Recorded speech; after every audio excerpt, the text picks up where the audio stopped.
Well, the biggest casualty from the VVIP chopper scam that has hit the government seems to be the Defence Minister himself, A.K. Antony, that we're talking about. Long being seen as among cleanest ministers in the UPA, is now feeling the heat. The latest allegation of Indian politicians receiving kickbacks in the 3,500 crore VVIP chopper deal has now brought his efficiency as the man at the helm of affairs under question. This morning, A.K. Antony tried his hand at damage control, promising action against anyone found guilty in the CBI probe. Yesterday itself, I ordered a CBI inquiry, and we are conveying to CBI a request to have an early inquiry.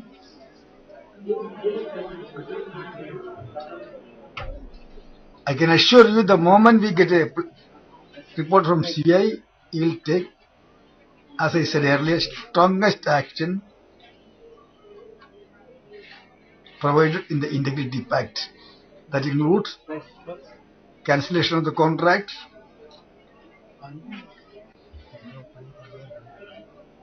blacklisting the companies, and criminal action, and all these things will. A.K. Antony there promising action, but Antony's belated promise does not quite explain why it took him so long to order a probe into this dubious deal in the first place, when Italian investigators ordered a probe into Finmeccanica almost a year ago. Antony was at pains to assure that India had nothing to do with it. Even after headlines today accessed documents last October indicting several Indian businessmen of taking kickbacks, the defence minister still took no action in this case. The question thus arises, what was A.K. Antony doing for the past 1 year? The question is particularly puzzling, as Antony has not shied away from a bull in the china shop approach towards backlisting defence firms in the past, sometimes at the detriment of the country.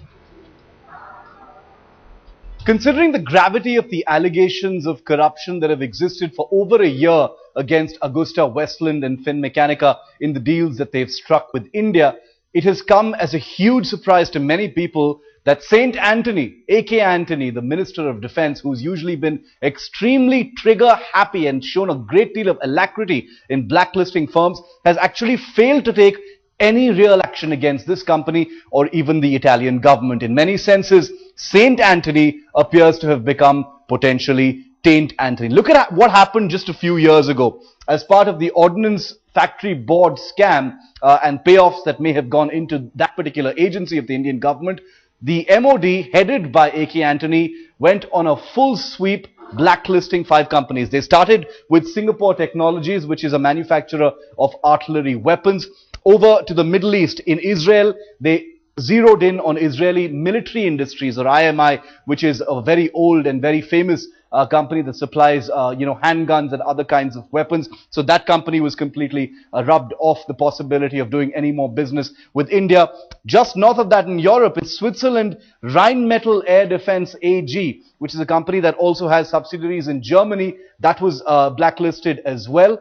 Over in Russia, even Russia wasn't spared. That's how draconian, this impulse to blacklist really was, under Mr. Antony. In Russia, the corporation Zaschita, which is a very, very famous company that, manufactures armored vehicles, that was completely blacklisted as well, despite protestations by the Russians.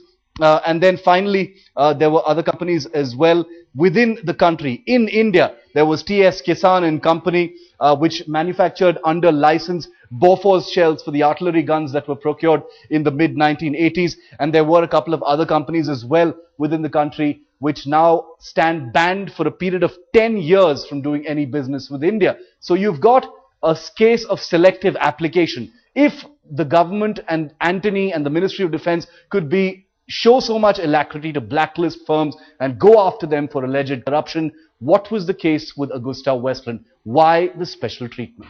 I wrote a letter to Mr. Antony saying that, Antony ji, please start inquiry, because if you have a political will, you can start. Our government is not doing. So our government's continuous attitude is to cover all politically sensitive, all scams. The government has been giving us an assurance, but nothing seems to be happening. And this is yet another case which has come out so glaringly.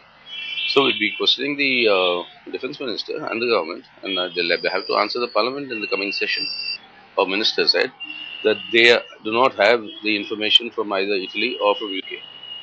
Now, obviously, if the media can access the report, why the Ministry of Defense has not accessed it? Right, Gaurav Sawant is joining us from the newsroom. Gaurav, the big question really right now is that there are a lot of loopholes being reported about this deal. The big question being, who is this man, who is this person who is involved in determining and changing the deal as far as the requirements was concerned to influence what a lot of people are saying was Air Chief Marshal S.P. Tyagi's decision? Needs to be explained by the Raksha Mantri A.K. Antony, as Shivarur, our Deputy Editor Defence, was pointing out. From Saint Antony, he appears to have become Taint Antony. Why is it that 1 year ago, when the Italian authorities gave details of their investigations, why was an inquiry not ordered in India? This question was raised in Parliament. This question was raised by headlines today. This question was raised by several MPs, several newspapers and channels, and yet it was Defense Minister A.K. Antony who kept telling us that no, everything is above board. I'm asking the Italians for details. Once I get details, we'll order an inquiry. Was this 1 year period enough to get rid of evidence? And that is the question that's now being asked. Were they getting rid of evidence in the past 1 year?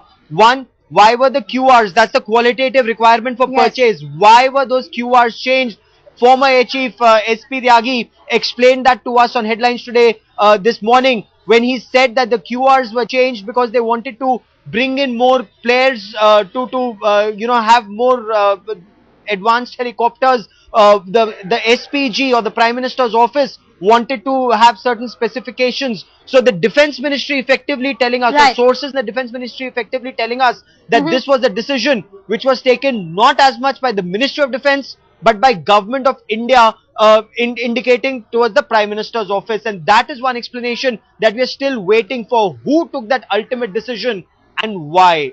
Alright, Gaurav, do stay with us. We also have Jugal Purohit joining us live from New Delhi. Jugal, coming to you, the government is now really facing the heat over the situation, because it was in 2010 that the Union Cabinet came out and cleared this deal. Now they are being cornered by the opposition, and there will clearly be a storm in Parliament very soon with BJP at the helm of affairs, as they've promised.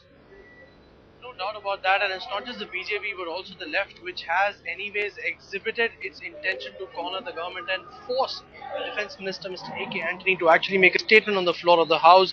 Most importantly, Vedika, right now the situation is that the Defence Minister has come out in the open. He said that unless the CBI now comes out with a report and shares with us the findings that the Ministry of Defence internal probe could not, the helicopter deal will now be a no-go area for the government, for the Indian Air Force, for the Ministry of Defence on the whole. So that puts a huge spanner in the works for the Ministry of Defence as far as this deal is concerned. But yes, we still don't know as to who, why and how did this the kickback actually come back into the Indian system, and on what charges exactly is Mr. Morsi and his connections in India are being investigated.